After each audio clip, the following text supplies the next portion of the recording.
Hey, this is Chris. How you doing? I want to talk a little bit more about our trip to Scotland. And what I really found just so amazing about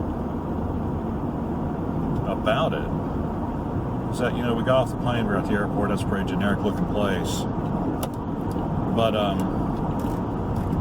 we went into town, and it was such a strange feeling because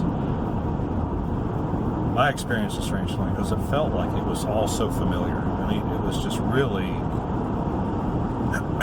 odd. I didn't feel like I was in a foreign country. I felt like I was in like your typical town anywhere in Appalachia.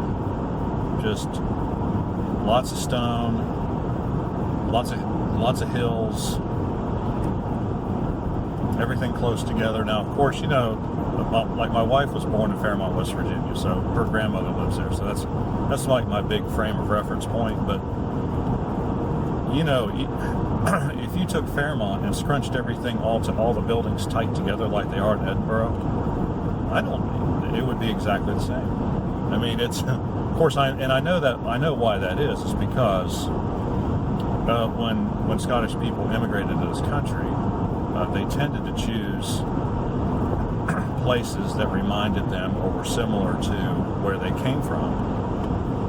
And of course, the Highlands of Scotland and Appalachia are very similar geographically. In fact, when I was in college, the first day there might have been the second day of American history, he gave us this sheet, and it explained how it was like a study, and it explained how many similarities still existed. The patterns of the way people lived and did things, built stuff, lived their lives between the people of Scotland and Appalachia were so very similar. They still have a lot of the same patterns of living, even after a separation of 200 years. I mean, and so, that was, I immediately thought of that as I looked around the city and as we traveled around the country.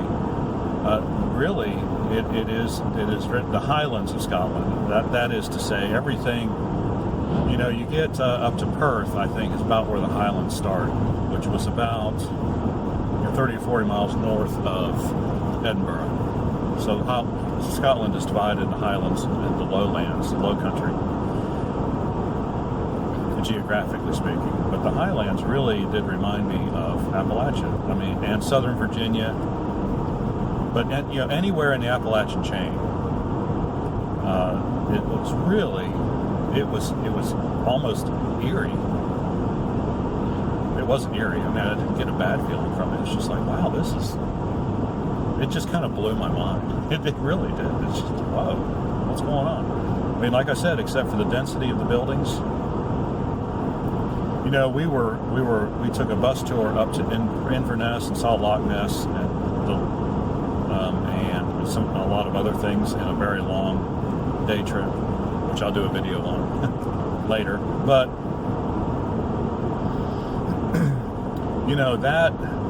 that the country up there is so much like Appalachia as well. I mean, there were only two real differences. One, you knew you were in Scotland because of all the UK road signs. But you know what? If you had taken all the UK road signs out and put in American signs, I would have thought I was in the United States. I mean, if I was blindfolded and I wasn't told where I was being taken, and you dropped me off in Scotland, but it had American road signs, I would be hard pressed to tell the difference, except for one thing, and that is the mountains in Scotland don't have trees growing on them. And I guess that's because during the last glacier age, the glaciers came down over the highlands, and they basically scrubbed the mountains clean. So there's no topsoil. Well, there's starting to be topsoil because I guess when was the last ice age? 10,000 BC. But it scraped off all the soil. Unlike the Appalachian chain, which was not affected by the last ice age. The glaciers didn't get this far south. Now, there might be, I don't know if it's true or not, there might be places like in Pennsylvania and New York State where the Appalachian chain kind of peters out, that it might be like that. But I don't know, because I've never been into the mountains in either of those states to find out. So basically what you have in the United States, you have mountains, but they're covered with trees because there's topsoil, because it's the weather's had a longer time to work on the tops of those mountains.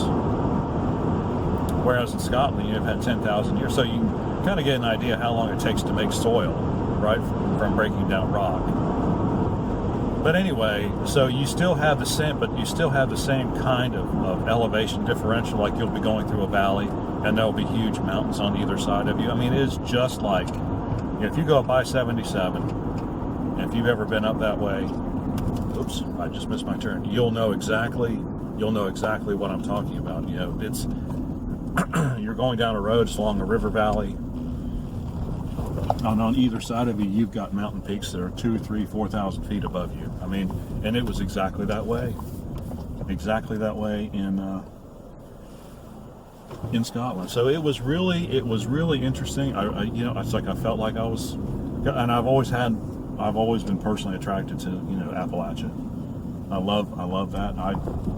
If we could do it, I'd probably move there.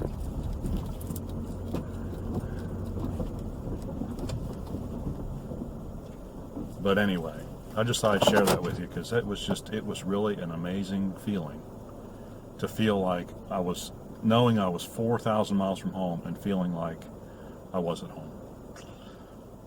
Alrighty, I'll talk about the lowlands on the next one. It's enough rambling on for this video, okay? If you have any questions or comments, leave them in the section below. Like and subscribe. We appreciate when you do. We'll see you on the next video.